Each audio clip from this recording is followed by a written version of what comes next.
সাংবাদিকরা যেন তাদের স্বাধীন বিবেকের জায়গা থেকে কাজ করতে পারেন, এই পরিবেশটা নিশ্চিত করার প্রতিশ্রুতি তারা রাজনীতিবিদদের কাছে চান। তা আমি দায়িত্বই নেই, আলহামদুলিল্লাহ আমার দলের পক্ষ থেকে আপনাদেরকে প্রতিশ্রুতি দিচ্ছি এবং এটা আপনারা ইনশাল্লাহ রেকর্ডে রাখবেন। কখনো যদি আমাদের হাতে এই সুযোগ আসে, আপনাদের যে প্রতিশ্রুতি আপনারা আশা করেছেন সেই জায়গাটায় এই দলকে পাবেন ইনশাল্লাহ। এখান থেকে আমরা চুল পরিমাণও নড়ব না। আমাদের পক্ষে যাক বিপক্ষে যাক, আমরা সত্যের পাশে আপনাদের সাথে থাকবো ইনশাল্লাহ। এরপরে যে কথাগুলো বলেই আমি শেষ করতে চাচ্ছি, আসলে দেশটা আমাদের সবার, দায়িত্বটা একা রাজনীতিবিদদেরও নয়, একা সাংবাদিক বন্ধুদেরও নয়, সবার। এই দেশে যত মত পদ দল ধর্ম বর্ণ পেশা যারাই আছেন সবাই মিলে এই দেশটা আমাদের। আসুন আমরা দেশের মানুষ হই। আমার খুব ব্যথা লাগে যখন একদল বলে পাকিস্তানি রাজাকার, আরেক দল বলে হিন্দুস্তানি রাজাকার। খুব কষ্ট পাই। কেন? আমার দেশের প্রিয় জনগণকে আমি আরেক দেশের দালাল বানাচ্ছি, রাজাকার বানাচ্ছি, কেন আমি এটা করব? এটা যারা করেন তাদের মানসিকতার পরিবর্তন হওয়া উচিত। যে জাতি নিজের নাগরিকের স্বীকৃতি দেয় না, সেই জাতি বিশ্বের দরবারে সম্মান পাবে কিভাবে? আপনাদের মতো আমারও দুনিয়ার কিছু কিছু দেশে যাওয়ার সুযোগ হয়েছে। সেই দেশের লোকেরা তাদের ভাষার বাইরে কারো সাথে কথা বলতে চায় না। ইন্টারন্যাশনাল ল্যাঙ্গুয়েজ যে দুই একটা আছে সেই ভাষা জানে কিন্তু বলে না। তারা তাদের জাতীয়তাবোধে এতটাই দৃঢ়, এবং আমরা দেখি যে তাদের জাতীয় জীবনে যখন কোনো বিষয় আসে সমস্যা হিসেবে, তারা মুহূর্ত দেরি করে না, এক হয়ে যায়। তাদের একটা স্লোগানই আছে, my country right or wrong. আগে আমার দেশ, দেশকে আমার সেভ করতে হবে। সেভ করতে গিয়ে এটা ভুলও হতে পারে, শুদ্ধ হতে পারে, অন্যের উপরে জুলুমও হতে পারে, এটাকে তারা কিছু মনে করে না। আমরা ওই শেষ অংশে নাই। দেশ আমার সেভ হোক, কিন্তু কারো উপর আমার দ্বারা জুলুম না হোক। এটাই হচ্ছে বিশ্ব শান্তির মূল মন্ত্র, যে আমি আমার দেশের স্বার্থ অবশ্যই দেখব, কিন্তু আরেকজনের স্বার্থের উপর আঘাত দিয়ে নয়। আমরা মজলুম আপনারাই বলেছেন, আমরা এখানে বলিনি। এদেশের সম্ভবত সকল মানুষই এটা অনুভব করে। এটি আমাদের পরম পাওনা।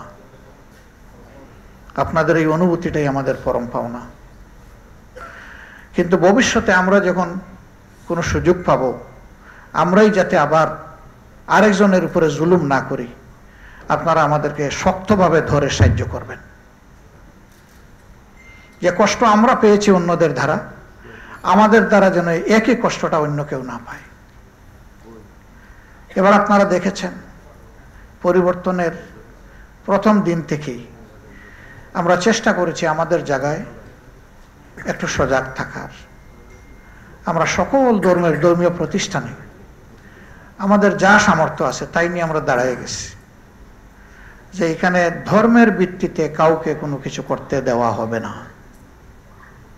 আমার যদি এই দেশে শান্তিতে বসবাস করার অধিকার থাকে, তাহলে অন্য সকল ধর্মের মানুষের ঠিক একই অধিকার আছে। সমাজে একটা শব্দ চালু আছে, সংখ্যালঘু সংখ্যাগুরু। এই শব্দের মাধ্যমেও কিন্তু সমাজটাকে ডিভাইড করা হয়। আমরা এই কনসেপ্টের সাথে একমত না। নাইদার মেজরিটি নর মাইনরিটি, উই ডিমান্ড ইউনিটি।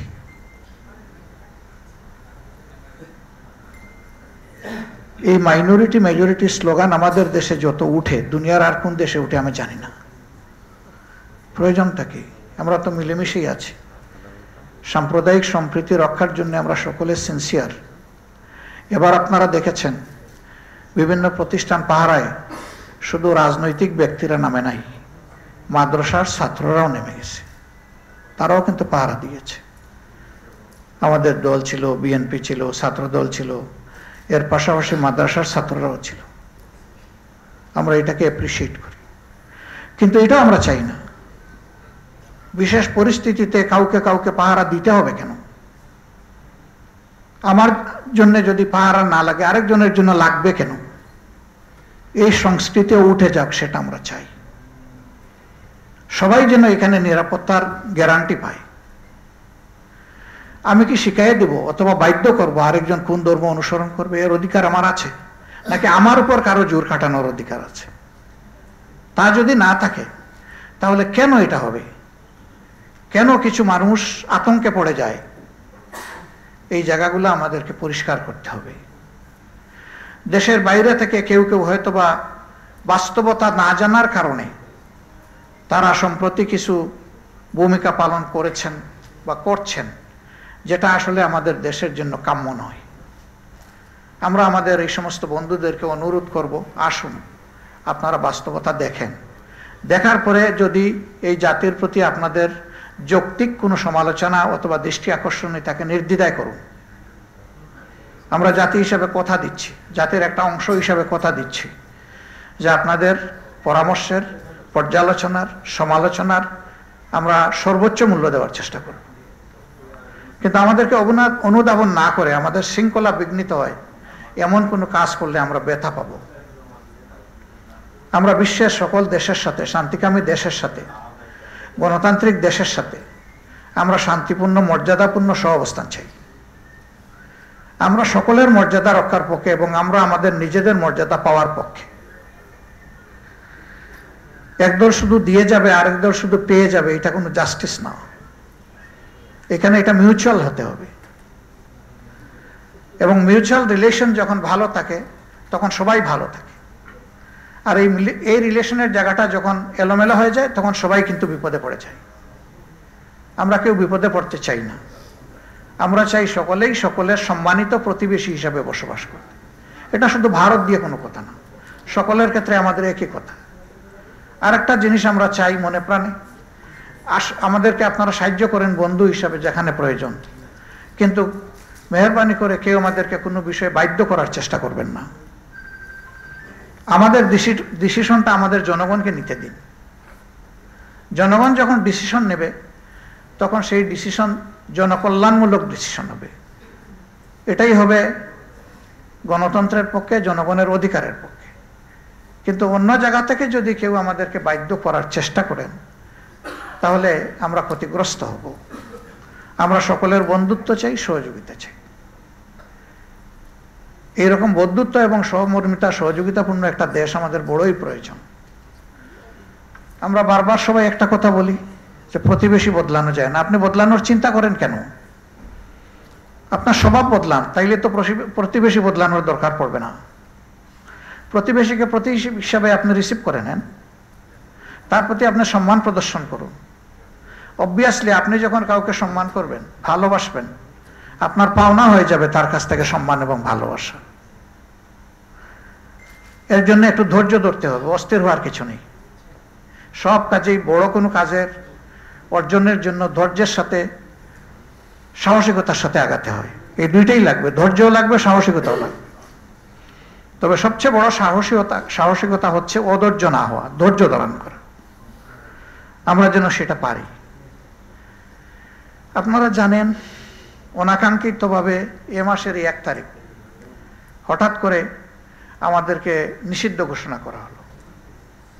যে ছাত্র সংগঠনটি আমাদেরকে ভালোবাসে, আমরা যাদেরকে ভালোবাসি তাদেরকেও নিষিদ্ধ করা হলো।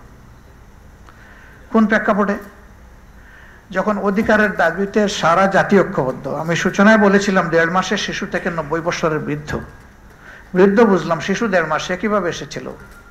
মা তার 1.5 মাসের সন্তানকে কুলে নিয়ে রাস্তায় ছিলেন। আপনাদেরই একজন জিজ্ঞেস করেছেন, সাংবাদিক এক বন্ধু, যে আপনি এই ঝুঁকি নিয়ে, এই কচি বাচ্চা নিয়ে এখানে রাস্তায় এসেছেন কেন? এই মা অত্যন্ত স্থির চিত্তে ধীরভাবে তিনি উত্তর দিয়েছেন, বাচ্চা কি আমারই শুধু একটা? আর মায়ের সন্তান নাই? সব মায়ের সন্তানদের বুকে গুলি ছোড়া হচ্ছে, আমি আমার সন্তান নিয়ে এসেছি, সেই গুলি গ্রহণ করতে সেও যেন শরীক হয়ে যায়। দেশের জন্য, জাতির জন্য, মুক্তির জন্য, স্বাধীনতার জন্য, এটা দ্বিতীয় স্বাধীনতা অনেকে বলছেন। এই স্বাধীনতার জন্য যারা শহীদ হয়েছে, আমি তাদের কাতারে আমার নাম লেখালে আমি গর্বিত হব। এবারকার এই আন্দোলনটা কোনো দলের ছিল না, শুধু ছাত্রদেরও ছিল না। হ্যাঁ, 15.5 বছরের ধারাবাহিকতা ছিল। রাজনীতিবিদরা ফিনিশিং দেননি, আমাদের তরুণ ছাত্র সমাজের হাতে ফিনিশিংটা হয়েছে। কিন্তু এই আন্দোলন একা তারা করেনি। ওই 1.5 মাসের শিশু কি ছাত্র নাকি? যে মা এসেছেন তিনি কি ছাত্র? আমরা যারা, আপনারা যারা নেমেছিলেন তারা কি ছাত্র? সারা জাতি তাদের সাথে ছিল। তবে এইখানে ছাত্রদেরকে, তরুণদেরকে ডিসকারেজ করার অথবা প্রতিপক্ষ মনে করার কোনো কারণ নাই। সেই বাবাই সঠিক বাবা, যেই বাবা তার সন্তানের উন্নতি তার চেয়ে বেশি চায়, যে আমি সমাজের যে জায়গায় এসেছি আমার সন্তানটা আরো উঁচু জায়গায় চলে যাক।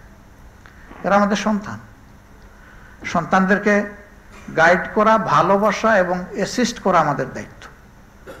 অনুরূপভাবে তারা যদি কোনো দেখি আমরা যে তারা পথ হারিয়ে ফেলছে, আমার সন্তানটাকে শক্ত হাতে ধরে পথে তুলে দেওয়া, এটাও আমার দায়িত্ব। অতএব এখানে চেক অ্যান্ড ব্যালেন্স রেখে আমরা যদি সমাজটাকে গড়ে তুলি নবীন প্রবীণের সমন্বয়ে, আলহামদুলিল্লাহ দেশ পথ হারাবে না। আজকে আল্লাহ শুকরিয়া আদায় করছি, 26 দিনের মাথায় বা 27 দিনের মাথায় আমাদের উপর যে জুলুম করা হয়েছিল, সর্বশেষ জুলুম আমাদেরকে নিষিদ্ধ করে, সেটা ইতিমধ্যে প্রত্যাহার হয়েছে। আলহামদুলিল্লাহ রাব্বিল আলামিন। এটার এই স্টিগমাটা সর্বশেষ আমাদেরকে কেন দেওয়া হয়েছিল? আন্দোলনটাকে ডাইভার্ট করার জন্য, ইস্যু ডাইভার্ট করার জন্য। হয়তোবা কেউ কেউ চেয়েছিলেন যে এরকম কিছু একটা করলে জামাতে ইসলামী তার সমস্ত শক্তি নিয়ে রাস্তায় নামবে, প্রতিবাদ করবে, তখন অন্য কিছু হবে এটাকে কেন্দ্র করে, এবং যে মূল ইস্যুর স্রোতধারা তৈরি হয়েছিল এটা তখন ওই দিকে চলে যাবে, এই ইস্যুটা চাপা পড়বে। আমাদের দেশে কয়েক বছর ধরে আমরা শুনে আসছি যে এক ইস্যুতে আরেক ইস্যু চাপা পড়ে যায়। এটা হয়তো চাপা দেওয়ার মতো একটা জায়গা থেকে এটা হয়ে থাকতে পারে। যারা করেছেন তারা ভালো জানেন। আপনাদেরকে সাক্ষী রেখে বলছি যে রাজনৈতিক দল হিসাবে কারো প্রতি আমাদের কোনো ক্ষোভ নাই, আমরা সবাইকে ক্ষমা করে দিলাম। কিন্তু যিনি সুনির্দিষ্ট ক্রাইম কমিট করেছেন, যিনি পারপিট্রেটর, তার ওই নির্দিষ্ট ক্রাইমের শাস্তি, সেটা আমার সাথে হোক, আপনার সাথে হোক, যার সাথে হোক, তাকে পেতে হবে। এটা যদি নিশ্চিত না হয় তাইলে সমাজে কোনো সংশোধন হবে না। পারপিট্রেটররা তখন uncontrolled, beyond control, without owning speed control, তারা অন্যরকম হয়ে যাবেন, বেপরোয়া হয়ে যাবেন। এই জন্য এটা ন্যায্যতার দাবি, ন্যায় বিচারের দাবি, সভ্যতার দাবি, সামাজিকতার দাবি, শান্তির দাবি, এটা হতে হবে। সেই ক্ষেত্রে যারা ভিকটিমরা যদি তারা কোনো সঙ্গত উদ্যোগ নেন, সেই উদ্যোগে সকল রাজনৈতিক, সামাজিক, সাংস্কৃতিক, সাংবাদিক সকলের তাদেরকে সাপোর্ট করা দরকার। কিন্তু তারা অসঙ্গত কিছু হলে আমরা তাদের সাথে নেই। গণহারে একটা মামলায়, একটা কি বলে হত্যা মামলায় 500 জনকে আসামি করা, এটা কতটুকু যৌক্তিক, এটা নিয়ে শতবার আমাদের চিন্তা করা উচিত। তাহলে কিন্তু এর আড়ালে মূল ব্যক্তিটি কিন্তু বেঁচে যাওয়ার সুযোগ তৈরি হয়ে যাচ্ছে। আমরা আমাদের সংগঠনকে বলেছি, ঠিক আছে আমরা সবার চাইতে মজলুম বেশি, কিন্তু অত মামলার আমাদের প্রয়োজন নাই। সিম্বলিক কিছু মামলাই মানুষের শিক্ষার জন্য যথেষ্ট। কিন্তু সেই মামলায় একজনও নিরপরাধ মানুষ যাতে আমাদের মামলার অভিযুক্ত না হয়, সেইভাবে শতভাগ আমাদেরকে নিশ্চিত হতে হবে। 10 জন ঠিক আছে, একজন বেঠিক, এই একজনের উপর যদি আমরা করি এটা জুলুম হবে। আমরা এই জুলুম করতে চাই না। এরপরে যদি আমাদের অনিচ্ছা সত্ত্বে কোনো ভুল হয়ে যায়, আপনাদের কারো ধরা পড়ে, আমাদেরকে ধরে দিবেন, আমরা সংশোধিত হবার কথা দিচ্ছি। আমরা হিংসার রাজনীতির কবর চাই, এটা আর মাথা ছাড়া দিয়ে না উঠুক। বিভক্তির রাজনীতির কবর চাই, এটাও মাথা ছাড়া দিয়ে না উঠুক। কোনো বিষয়ে আমরা জাতির বিভক্তি চাই না। আমরা সকল ক্ষেত্রেই আমরা চাই যে আমাদের জাতি ঐক্যবদ্ধ থাকুক।